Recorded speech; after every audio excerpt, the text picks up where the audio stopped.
we're going to start this deep dive, maybe surprisingly, not with some big geopolitical event, but with a question you've probably never really stopped to ask.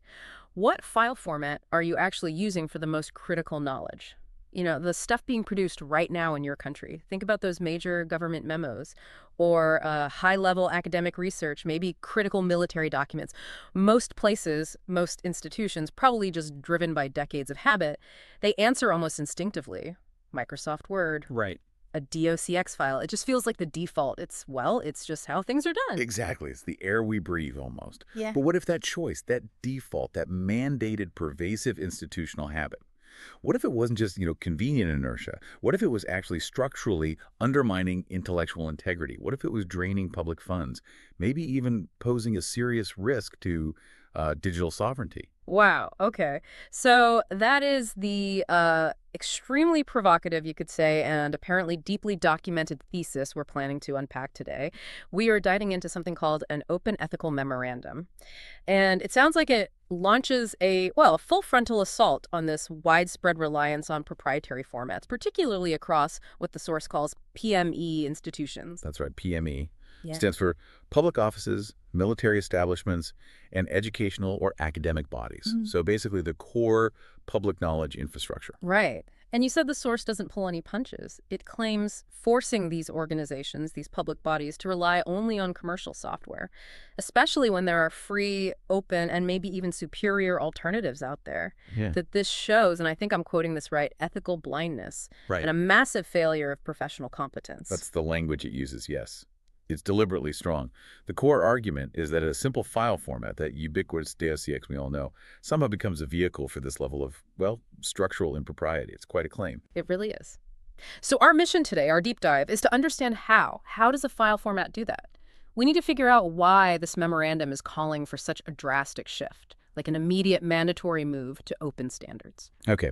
To do that, I think we have to start right at the foundation. Yeah. We need to establish the ethical principle that the source claims is being violated here, which brings us nicely into part one, the ethical principle and structural dependency. All right. So when we look at public organizations, right, they operate under a pretty distinct mandate compared to private companies. They are custodians of public trust. They're funded by taxpayers, and they're charged, fundamentally, with maximizing accessible knowledge for the public good. Okay, let's pause on that phrase, custodians of public trust, because that feels like the pivot point, doesn't it? Where the argument shifts from maybe just technical inconvenience or preference into actual ethical failure. How does mandating a commercial product breach that trust? Well, the contradiction, according to the source, is pretty profound. The moment a public body could be a university department, could be a defense ministry, doesn't matter. The moment it mandates a specific proprietary commercial product, like Word, it is actively channeling public resources, public funds, and its own institutional authority directly towards the profit margin of a single corporation. Even when there are other options. Especially when there are perfectly capable, often free, and importantly, open alternatives readily available. Things like LaTeX, which we'll get into, or LibreOffice, or even Markdown for simpler things. These are technically sufficient, often superior for certain tasks. So the argument is really about neutrality then. An institution should be neutral towards vendors if possible. By making Word mandatory, the institution basically takes that product, which could be just a tool, and turns it into what the source calls a monopoly vector. Exactly. That term monopoly vector captures it well. It's essentially using state power, or at least institutional muscle, to enforce a private market capture within the public sphere. Right. Using its authority to pick a winner in the market. Precisely. And the source calls this structural impropriety because it violates principles of transparency and equity. Public money, public resources, and crucially, the public knowledge itself are now being funneled through a corporate bottleneck. Why should a public body, which is theoretically committed to equity and open access, structurally enrich one specific private entity when it absolutely doesn't have to? The practice itself, the mandate, inherently introduces a kind of conflict of interest right at the operational core. Okay, I can definitely see the structural argument there. But let me just play devil's advocate for a second. Institutions mandate proprietary systems all the time, don't they? Like for operational efficiency, maybe specific CRMs or specialized accounting software, HR systems, you name it. How is demanding Word fundamentally different from, say, demanding staff use a specific, maybe paid accounting package? Is there a line? That's a really important distinction to make, and the source addresses it. The line, it argues, is drawn at the container for content and knowledge itself. An accounting package, for instance, manages a specific, often siloed internal process. Its proprietary nature might be justifiable if it offers some unique, truly essential service that open alternatives can't match. Maybe. But document formats, they are the absolute foundational layer for almost all academic output, all public policy documentation, all organizational memory. They're not just process tools. They are the containers for the intellectual output. Okay. The container, not just the tool. Exactly. So when you rely institutionally on a proprietary file format, you are willingly placing all your collective intellectual output, past, present, and future, into a container, where the only key is held by a single commercial vendor. Right. And that leads us directly into the next consequence flagged by the source: conflict of interest and intellectual dependence, this hidden dependency. Precisely that, hidden dependency. Because proprietary files, and DOCX is the main target here, obviously are only fully readable, fully functional, and crucially accurately renderable through the very same commercial gatekeepers that created them, or at least through software licensed by them. So the institution has, perhaps unintentionally but definitely effectively, forfeited a degree of control over its own archives, its own knowledge base. This creates what's commonly known as vendor lock-in. Okay, so for a university, maybe that lock-in means scholars are relying on Microsoft essentially to access research papers from 10 years ago. That's bad. But when we think about that PME framework, again, public, military, education, this dependence seems far more serious for the M part, right? For military and... Oh, absolutely. This is where the source really emphasizes the operational risk. For a defense organization, or maybe a body managing critical national infrastructure, this dependency on a third-party commercial license, just to access your own operational knowledge, well, it poses a direct security threat. And it fundamentally undermines national digital sovereignty. How so? Can you give an example? Imagine a critical situation, maybe a crisis response scenario, and suddenly a commercial license lapses, maybe due to budget issues or administrative error, or perhaps the vendor changes its terms of service in a way that's unacceptable. Or, maybe even worse, a mandatory software update rolls out, and it subtly, or not so subtly, changes how legacy documents render. Think about critical field manuals, standard operating procedures, maintenance logs for essential equipment. If they suddenly become unreadable, or worse, display incorrectly formatted information. Wow. Okay, so that dependency translates directly into vulnerability. A forced upgrade, a sudden change in format specs by the vendor, even just a simple licensing screw-up could literally prevent officers or personnel from accessing mission-critical information when they need it most. It introduces an unnecessary, completely external single point of failure into critical systems. And the source argues, quite forcefully, that relying on proprietary formats for documents that absolutely require decades, maybe even centuries, of archival stability. It's not just professionally incompetent, it's also fiscally negligent. Fiscally negligent. How does the money part tie in here beyond just the license fees? Because institutions get logged into perpetual upgrade cycles. They find themselves constantly having to pay for new versions of the software, not necessarily for new features they need, but simply to maintain access to documents created in previous versions, just to ensure readability. That's a direct, ongoing financial cost that stems directly from this intellectual dependence. Okay. And this ethical failure, this dependence, it doesn't just stay at the institutional level, does it? The source says it trickles down, creating a huge fiscal and moral contradiction for individuals. Yes, exactly. And this is a point that often gets completely overlooked in these discussions. Public institutions, by mandating Word or similar formats, implicitly or sometimes very explicitly, require individuals to bear the cost. Think about students submitting theses, junior scholars applying for grants, junior officers writing mandatory reports. They often have to purchase commercial software licenses personally. Just to participate, just to contribute to public knowledge or do their job? Just to participate in the system. The public body is, in effect, asking the public, its students, its researchers, its staff, to subsidize the corporation providing the mandated tool, all so that the public can contribute back to public knowledge or fulfill their public service duties. That feels fundamentally backwards. It completely contradicts basic principles of inclusion and equity, the source argues. A student shouldn't have to shell out, say, 5,000, 10,000 rupees, maybe more, depending on the software suite, just to submit their final year project in the one format the university arbitrarily demands. So public funds, whether they're paid directly by the institution for bulk licenses or indirectly through this financial burden placed on individuals, are perpetually diverted towards these licensing fees. And all the while, the institution is actively rejecting free, open, and sometimes technically superior alternatives. That's the crux of it.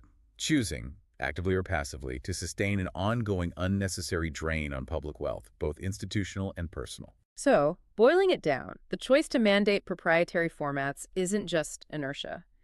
According to this memorandum, it's a choice to compromise fiscal responsibility and moral integrity, perhaps just for the sake of administrative habit. That's the core ethical argument. It's presented as an unsustainable model for any organization that sees itself as a custodian of public knowledge. And it's a particularly damning argument if, as the source claims, these proprietary tools aren't even definitively superior for the job. Precisely. The memorandum makes a very strong case that this might be forgivable, maybe, if the proprietary tools were demonstrably better across the board. But it argues they often aren't. In fact, for the specific purposes of scholarship and long-term official record-keeping, they can be technically inferior. Okay, that's the perfect pivot point. Let's dive into that technical analysis now. Part 2, technical superiority and the case for open standards. Because the common defense for Word, you always hear it, is that it's the standard. Everybody uses it. It works. But the source attacks this head-on, right? Calling Word antithetical to permanence. Yes, that phrase, antithetical to permanence, really captures the technical critique. Word, or DOCX, isn't a standard in the sense of a stable, open specification like, say, HTML or PDFA. It's fundamentally a commercial product, and it's rendering the layout, the spacing, the pagination, the consistency of how a document actually looks on screen or on paper now. It can and frequently does change, sometimes subtly, sometimes drastically, with every new version, even with minor patches or updates. Why? What's happening under the hood? Because the DOCX file format itself is essentially a complex, proprietary bundle of XML files inside a zip container. And how that XML gets interpreted and rendered relies very heavily on the specific rendering engine of the application version that opens it. So you open a document meticulously crafted in Word 2010 using, say, the latest Word 365 on a different operating system. And very often the pagination shifts, line breaks move, tables get messed up, the table of contents might repaginate incorrectly. You get this phenomenon called reflow. Right, the dreaded reflow, or rendering surprises, as the source puts it. And that seems absolutely deadly for scholarship, right? Where pinpoint accuracy and consistency are everything. If a document can subtly change its appearance, its pagination between software versions, how can you reliably cite page 35 as an immutable source of truth 5 years from now? You really can't, not with absolute certainty. That fundamental fidelity is compromised by the inherent volatility of the software's rendering engine over time. Now, contrast this with the primary alternative championed by the memorandum, the LaTeX solution. Okay, LaTeX. People sometimes hear this and think it's just for, like, hardcore math or computer science nerds. Elitist, maybe? The source pushes back hard against that perception. It argues this isn't about elitism, it's about demanding what it calls principled craftsmanship in document preparation. It's not just suggesting an alternative word processor, it's advocating for a fundamentally different, more robust approach to creating documents that need to last and be verifiable. Okay, I want to dig into that idea of principled craftsmanship. How does LaTeX actually enforce a discipline that maybe Word doesn't? What makes it technically superior in this PME context, public, military, academic? Well, LaTeX operates on a completely different model. It's not what you see is what you get. Yeah. YOC, like Word. It's more like what you declare is what you get, or maybe what you see is what you mean. SISIYM. What does that mean in practice? It means you, as the author, focus almost exclusively on the content and the structural logic of your document. You write plain text and insert simple commands that declare the structure. This is a section heading. This is a figure. Here's the caption. This is a citation key. Look it up in the bibliography file. This is emphasized text. You completely separate the raw content and its logical structure from the final presentation, the formatting. Okay. So you're not fiddling with fonts and margins directly while you write? Not usually. No. Yeah. You define the desired style, the formatting rules, typically once in a preamble file or by choosing a document class like article, report, book. Then the LaTeX compiler takes your structured text and applies those rules consistently and automatically to produce the final document, usually a PDF. This separation content from presentation is the core technical benefit. It's what guarantees permanence and reproducibility. So let's say 5 years from now, the institution decides to change its standard official font from, I don't know, Times New Roman to Garamond. With LaTeX, I wouldn't go through my 300-page report manually changing everything page by page, risking errors. Absolutely not. You change literally one line in that preamble file specifying the new font package, and then you just recompile the document.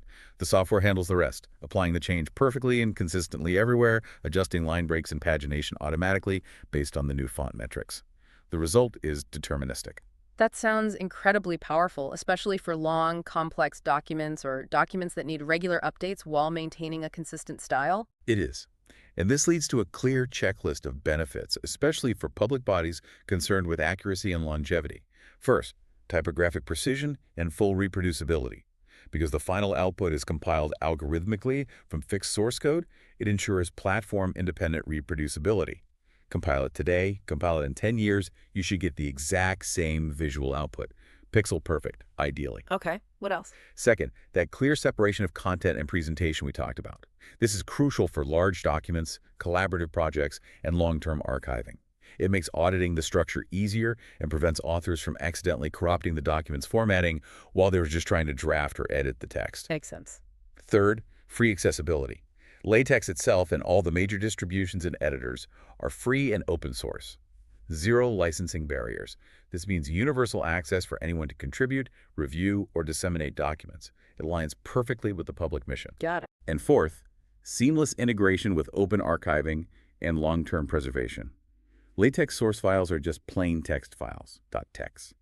Plain text is intrinsically the most future-proof digital format imaginable. Any text editor on any future system can read it. Okay, so this really sounds like it should be the default standard for any organization whose mission genuinely involves preserving knowledge accurately for the future. That's the argument.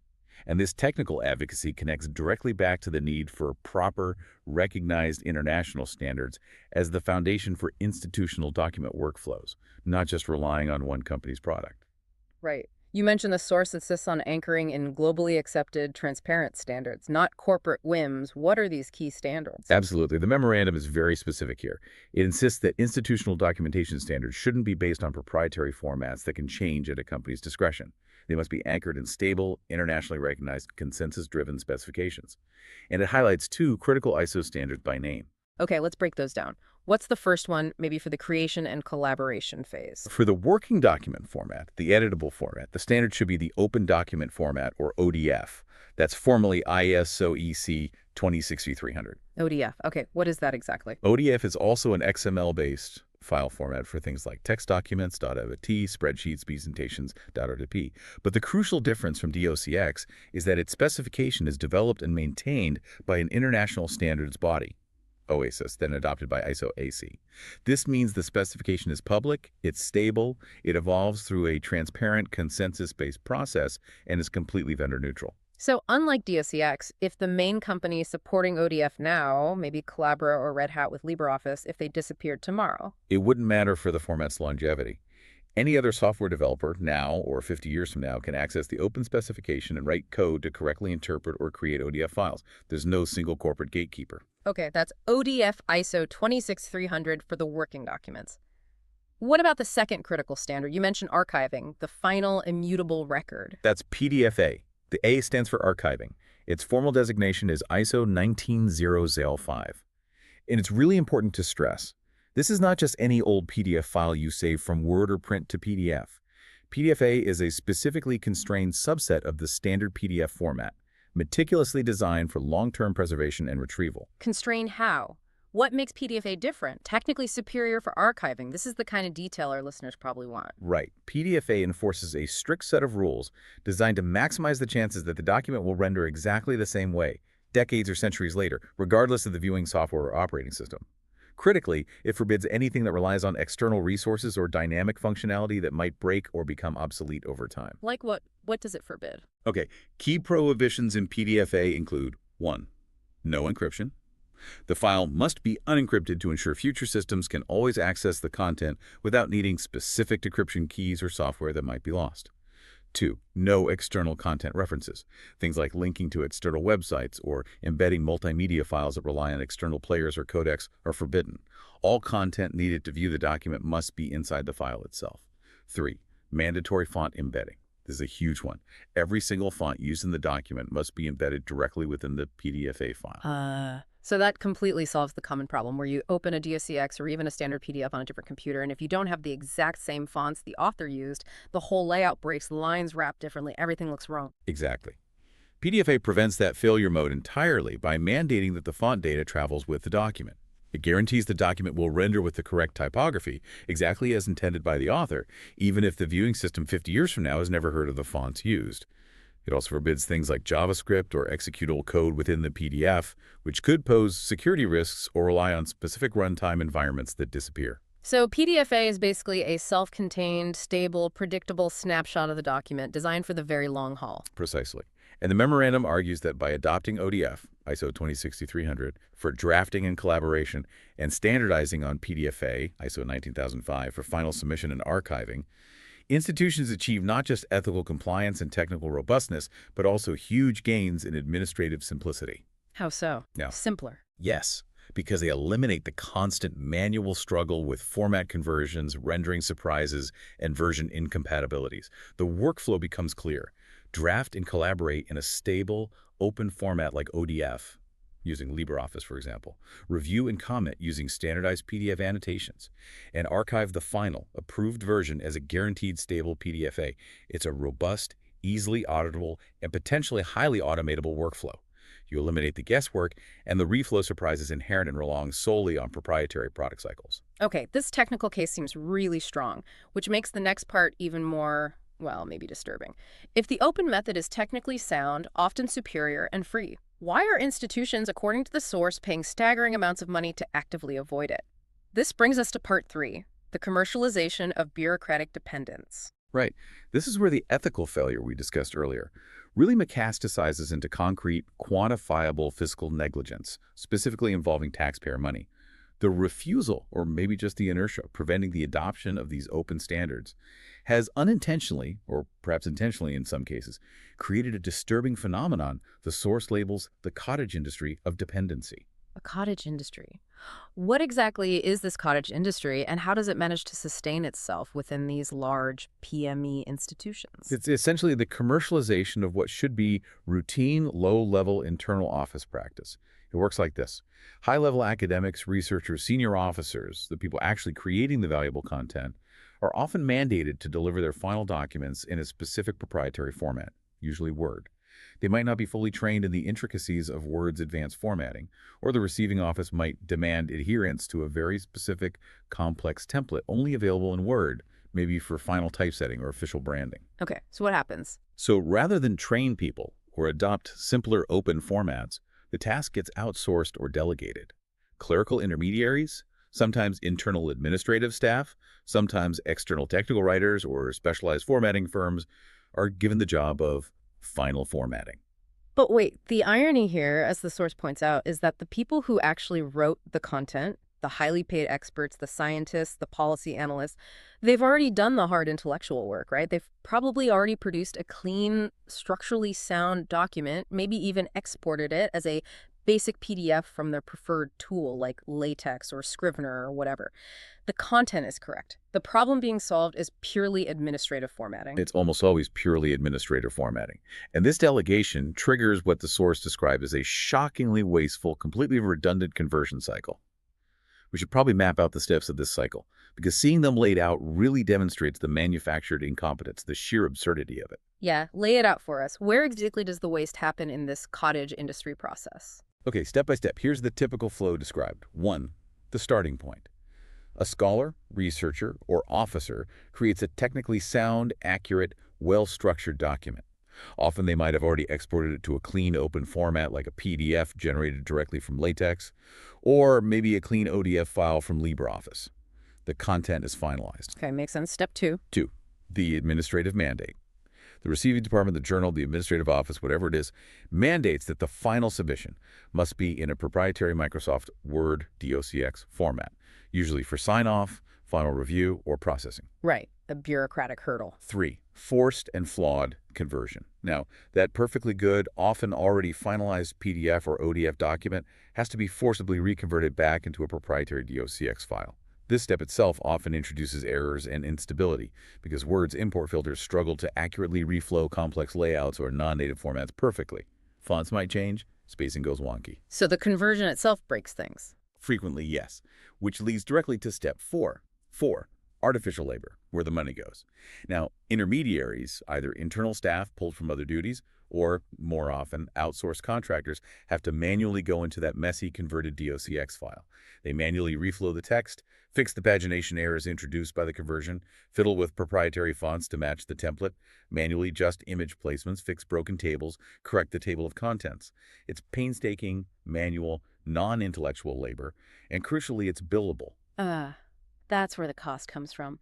Paying people, often hourly rates, to manually fix the errors that the mandated proprietary software itself created during the conversion process. Precisely. And it gets worse. And Step 5. 5. Re-exportation back to safety. After paying people to manually clean up the proprietary docx file, what happens next? The document is then often immediately exported back into PDF format, often using another piece of commercial software like Adobe Acrobat Pro, maybe for Bates numbering or final security settings, to create the final official, printable, or archivable copy. Okay, let me see if I've got this straight. Public funds are being spent to pay people to take a good document, often already a PDF, forcibly convert it into Word, introducing errors, then manually fix those self-inflicted errors in Word, only to immediately export it back to PDF again. That is the cycle, yes. That confirms the source's claim pretty starkly then. Yeah. This process provides absolutely zero intellectual value. It's just churn, costly churn. None whatsoever. It's purely artificial labor generated by the incompatibility and limitations of the mandated proprietary format step. And the financial cost, when quantified, is staggering. The source provides a specific estimate based on observed practices in certain regions, particularly referencing India. This purely artificial formatting labor costs public institutions somewhere between INR 50 to 100 per page. Wait, 50 to 100 Indian rupees? Per single page, just for this conversion and cleanup. Per page. That's the estimate provided based on observed outsourcing rates for this kind of work. Now think about the sheer volume of documentation produced by a large government ministry, a major research university, or a military command. Tens of thousands, hundreds of thousands, maybe millions of pages per year. The total cost must be astronomical. It's a massive, systemic, continuous hemorrhage of taxpayer money. The source uses strong language, condemning it as such. We are effectively taking public money and, to use a metaphor, literally lighting it on fire to pay people to manually fix something that wasn't broken before the proprietary format was mandated. And this blatant waste then feeds directly back into the claim of ethical indefensibility. It's not just about the money anymore, is it? The source suggests this whole system is morally bankrupting. Yes, beyond the clear waste of public funds, which is arguably unethical in itself for a public body, the source highlights 3 compounding factors that make it ethically indefensible. First, as we said, the systematic waste. Second, it actively promotes private commercial interests within public offices. The dependency creates a market. How so? Well, the source points out that this manufactured dependency, this need for constant typesetting services, can sometimes create situations that might lead to, and I quote, undeclared pecuniary gain for the intermediaries or even internal staff involved in coordinating or performing this outsourced labor. Hold on. If an institution maybe has a blanket contract with an external firm for technical typesetting, and internal staff are perhaps incentivized, formally or informally, to just route documents through that paid system instead of figuring out how to use free open source tools properly, that starts to look less like simple outsourcing and more like potentially administrative self-enrichment, or at least benefiting from a deliberately engineered dependency. That is precisely the uncomfortable implication the memorandum raises. It suggests the system can create perverse incentives. And the third ethical failure highlighted is the systematic, maybe even deliberate, erosion of institutional competence. How does it erode competence? Because why would anyone bother to learn how to use LaTeX effectively or master the features of LibreOffice Draw for annotations if the organization implicitly or explicitly rewards just shrugging and sending it off to the paid intermediary who handles the mandated word formatting? The administration, by maintaining this system, is actively choosing to foster digital illiteracy and dependency among its own staff, rather than building internal capacity with free, open tools. So the truly shocking conclusion from this part is administrative ignorance, or maybe willful ignorance, has literally become a reliable income stream for some. And commercial intermediaries are effectively exploiting this manufactured dependency, all at the direct expense of the public purse. In an era where every public institution is supposedly striving for efficiency, transparency, and accountability, this entire described system stands out as a monument to inefficiency, perpetuated primarily by inertia and resistance to change. Okay, we absolutely have to address the main defense, the shield that often protects this inertia, the myth of editability. Let's move into part 4, because the common administrative excuse, the reason often given for mandating Word, sounds simple and practical on the surface. Well, Word files can be easily edited, but PDF files cannot. We need that flexibility for drafting, for collaboration, for last-minute changes. Yes, and this is the critical juncture where perceived technical capability, or maybe lack thereof, intersects directly with institutional integrity and responsibility. The memorandum tackles this argument head-on, labeling it not only technically incorrect in many aspects, but also profoundly ethically misguided, especially when we're talking about official final records. That perceived flexibility of Word in the final stages is actually framed as a deep vulnerability. Why? Why is that easy editability considered a weakness for institutional integrity rather than a strength? Because for official documents, for scholarly publications, for anything that needs to serve as a reliable record, the core requirement shifts. It's no longer about infinite editability. It's about fidelity, accountability, and immutability once approved. Once a document, say, a new departmental policy, a finalized PhD thesis, a peer-reviewed paper accepted for publication, is formally approved or submitted, it must stand as an immutable record of truth at that point in time. It needs to be locked down. Essentially, yes. Word's format, particularly its ease of modification after the fact, often without clear tracking, if not rigorously managed, and it rarely is, blurs authorship and allows for potentially untraceable edits after submission or approval. This compromises the fundamental need for a controlled, auditable knowledge environment. So the PDF, especially that archival PDFA format we discussed, is designed precisely to be that canonical frozen version of truth. That's why it's the standard in academic publishing and government archives worldwide. It protects against casual, untracked alteration. Exactly. It provides that necessary stability. Word, by contrast, inherently invites perpetual instability right up to the last moment and makes auditing the exact state of a document at a specific time much more complicated, if not impossible. The ethical core demands that controlled environment for final records. Okay. But let's also hit the technical claim directly. Yeah. The idea that only expensive proprietary tools, usually Adobe Acrobat Pro, can modify or sign PDFs when needed. Is that actually true? No, it's demonstrably false, according to the source and common knowledge in the open source world. The memorandum points out, quite cuttingly, that Adobe essentially just monetized capabilities that were already permitted and often easily achievable within the Open PDF specification itself. They built a slick interface and marketed it well, but they're absolutely not the sole technical gatekeeper for interacting with PDF files. Okay, this is crucial then. If the administrative excuse is we need Adobe to edit or annotate PDFs, what are the specific open tools that completely negate that argument? This is the empowering information for listeners stuck in that situation. Right. The memorandum explicitly lists several specific, free, open source, and verifiable tools that handle common PDF modification and annotation tasks perfectly well. These include graphical tools like LibreOffice Draw. Most people think of LibreOffice for writer, word processing, or calc spreadsheets, but Draw is surprisingly powerful for opening PDFs as editable documents. You can select text blocks, move images, add annotations, draw shapes, export back to PDF. LibreOffice Draw. Okay, what else? Also, Ocular, which is a fantastic document viewer primarily from the KDE world, but works cross-platform. It has excellent annotation capabilities, highlighting, underlining, adding pop-up notes, drawing lines, stamping, all saved according to the PDF standard, so they're viewable in other PDF readers, including Adobe's. Okay, Draw and Ocular for annotation and some editing. What about more structural tasks like rearranging pages? For tasks like reordering pages, splitting a PDF into multiple files, merging several PDFs into one, rotating pages' common administrative needs, there are excellent free tools like PDF Arranger. Very intuitive graphical interface. And for users comfortable with the command line, or for automating these tasks in scripts, there are incredibly powerful utilities like PDFTK, the PDF Toolkit, or PDF Jam. These can manipulate PDFs in almost any way imaginable, transparently and auditably. So, digitally signing PDFs, Right. adding comments, rearranging pages, combining files, all possible with free open source software. Absolutely. Filling PDF forms, too. The idea that you must pay for Adobe Acrobat Pro or similar commercial software to perform these routine tasks on PDFs is simply incorrect. It's a myth perpetuated by lack of awareness or perhaps vendor marketing. Which means the reliance on paying for Adobe or Microsoft products for basic PDF manipulation isn't a technical necessity at all. It's purely a function of institutional failure to train staff or explore alternatives, circling right back to that theme of manufactured dependency and paying for ignorance. Exactly. Public offices are paying significant premiums year after year, essentially for technical ignorance or ingrained habit. Okay. So to counter this undisciplined, word-centric approach that blurs creation and finality, the memorandum proposes what it calls a proper three-stage workflow, a systematic, disciplined methodology. Let's detail that. Right.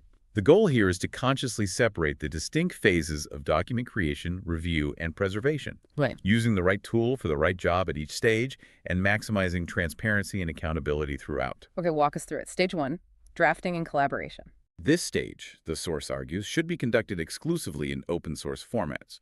That means using LaTeX, or perhaps Markdown for simpler documents, or ODF-based editors like LibreOffice Writer. And crucially, these source files must be maintained under version control, using systems like Git or even simpler internal document management systems with versioning capabilities. This provides a complete, unambiguous, time-stamped history of every single change made by every single author. It solves the traceability and accountability problem that just emailing Word documents back and forth completely fails to address. Right. Full audit trail from the start. Okay, stage 2, review and commentary. Once the content is reasonably stable, the document should be rendered from its source format into a standard PDF. This PDF is then circulated for review. Reviewers use transparent PDF annotations, comments, highlights, suggested deletions using standard PDF markup tools like those in Ocular or LibreOffice Draw, or even free versions of Adobe Reader. Alternatively, if using ODS, reviewers can use the Track Changes features within LibreOffice Writer. The key is that the commentary is layered on top of a stable view of the document. It's verifiable, attributable, and non-destructive to the original source file. So you're reviewing something that looks like the final output, but the comments are clearly separate metadata. Makes sense. Then stage 3, final publication and archiving. This, according to the memorandum, is the non-negotiable step for integrity. Once all reviews are incorporated and the document is officially approved, the final version must be generated and archived as PDFA, ISO 19005. This is the immutable, portable, self-contained, secure final record. The review comments and annotations are typically stripped away or finalized, and this version is frozen for long-term preservation. The source files, LaTeX or ODF, should ideally be archived alongside it. Okay, that workflow seems logical, disciplined, and leverages the strengths of different formats and tools at each stage. How does Word fail against this model? Word, by attempting to collapse all these stages into a single monolithic proprietary docx file, essentially fails on all 3 points when judged by the criteria of rigor and permanence. It muddies version control. Tracking changes is possible, but often messy and easily circumvented. It mixes the act of collaborative editing with the state of the final document, making it hard to know when something is truly final. And its proprietary nature and rendering inconsistencies compromise both immediate authenticity and long-term reproducibility. So the core principle the source lands on here is absolutely key. Editability is essential during creation and collaboration, but immutability is absolutely essential for preservation and accountability after final approval. Precisely. Integrity, in the context of official records and scholarship, rests not in how easily something can be changed at the last minute, but in how faithfully and reliably it is preserved once finalized. If an institution truly values its own history, its intellectual output, and its accountability, it must adopt workflows that enforce that critical separation. We've laid out the ethical critique, the technical advantages of open standards, the fiscal waste of the current system, and debunked the editability myth. It's a compelling case. Now we have to look forward. The memorandum doesn't just diagnose the problem, it prescribes the cure. It provides concrete, actionable recommendations for restoring integrity. That's our part 5. Yes, and these recommendations aren't minor tweaks. They represent a call for a complete administrative and cultural reset within PME institutions. They're aimed squarely at eliminating the root structural causes of the dependency and waste we've been discussing. They seem to fall into about 4 main categories, starting logically with policy and standards implementation. Okay, what's the first policy recommendation? Yeah. A direct mandate. Yes, first and foremost, institutions must mandate the direct generation of PDFs from open source tools, primarily LaTeX or LibreOffice, for all official documents where feasible. Stop the cycle of converting to Word just to convert back to PDF. And presumably that means they also have to officially accept these formats. Absolutely, that's the necessary coupling. Officially accept LaTeX source files, .tex, ODF files.odt, or direct PDF submissions as standard, valid formats for internal and external communication and submission. No more Word-only policies. And flowing from that, phase out proprietary templates immediately, especially those complex .x templates tied to specific Word versions, which are a major source of the lock-in and formatting problems. Replace them with templates for LaTeX or LibreOffice. Publicly declare the shift. That feels like pulling the plug on the monopoly vector right there. What about the long-term view, archiving? For the long term, the policy must be strict. Standardize exclusively on PDFA, ISO 19005, for all final archiving, no exceptions for convenience. And crucially, institutions must require that the original source files, the .text files for LaTeX or the .odt2 files for ODF, be archived alongside the final PDFA. Why both? Why the source file, too? The source calls this the longevity package. The PDFA provides the immediate, stable, viewable snapshot. But if somehow 50 or 100 years from now, PDFA rendering tools fail or have subtle bugs, that plain text source file, LaTeX or ODS XML, will still be readable and critically recompilable using future software built on the open specifications. It's the ultimate backup, ensuring generational access to public knowledge, independent of any single format's future. Okay, that covers policy. The second area of recommendations seems to tackle the money leak directly. Fiscal and administrative audits. If institutions are really paying INR 5,100 per page for artificial labor, that needs to be stopped cold. Yes, the fiscal recommendations are blunt. First, a direct prohibition on paid manual typesetting conversions for routine document submissions. Just stop paying for that redundant cycle. The source suggests this practice should become truly exceptional, requiring high-level justification, perhaps only permissible for very specific rare cases like restoring damaged historical documents from scans, not for everyday modern output. Okay, prohibit the practice. But how do you enforce that? Through the second fiscal recommendation, institutions must conduct rigorous internal audits of all documentation-related expenses. They need to specifically target and scrutinize contracts and expenditures related to outsourcing formatting, typesetting, or document conversion services. Identify who is spending this money, why they feel compelled to spend it, and eliminate these commercial agents who are exploiting the dependency. The audit needs to quantify the waste and track its reduction. So basically, follow the money and prove to taxpayers you've plugged the leak identified by the memorandum. Exactly. Fiscal prudence demands it. All right. The third category of recommendations seems to address the root cause of the inertia. Maybe a simple lack of knowledge or skills. It focuses on education and competence. If staff only know Word, they'll naturally resist or demand Word. Precisely. The memorandum argues that digital ethics and open source literacy cannot be optional nice-to-haves. They must be included as mandatory components in foundational curricula for students and ongoing professional training for all faculty, officers, and administrative staff. Understanding open standards, version control, and the ethical implications of format choices needs to be framed as an essential professional competence in the digital age, not just some niche technical training. And training needs support, right? The recommendation for open source competence cells. Yes, that's seen as vital infrastructure for the transition. Institutions must establish internal, dedicated open source competence cells or support hubs within offices. Their job is specifically to train staff in the effective use of the free software alternatives, how to actually use LibreOffice efficiently for ODF files, how to properly annotate PDFs using Ocular or Draw, how to leverage institutional LaTeX templates for official reports.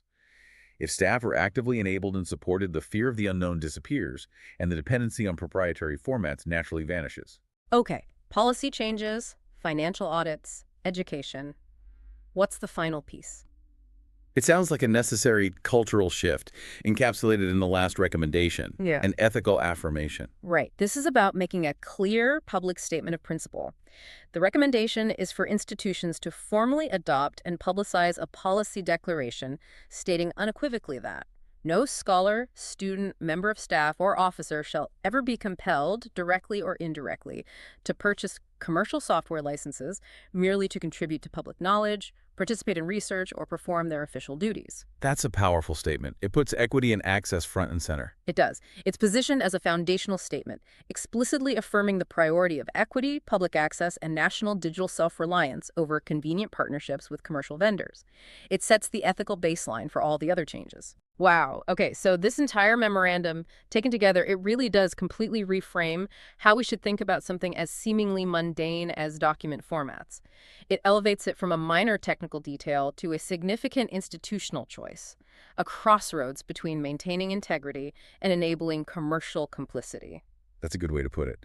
The cost of sticking with the status quo, as laid out here, seems clear. Yeah. Continued intellectual dependence, compromised digital independence for institutions and the nation, and that quantifiable, massive financial waste, potentially INR 50 to 100 per page on purely artificial labor. While the path forward, advocating for robust open standards like LaTeX for source, ODF ISO 2060-300 for collaboration, and PDFA ISO 19005 for archiving, is presented as not just equivalent, but technically superior for rigor, ethically sound, and crucially free. Free is in freedom, and free is in cost. So if you listening to this are an administrator, maybe a student or researcher, or any professional dealing with official documents in these PME sectors, this framework, this whole argument, really should fundamentally change how you view those file extensions.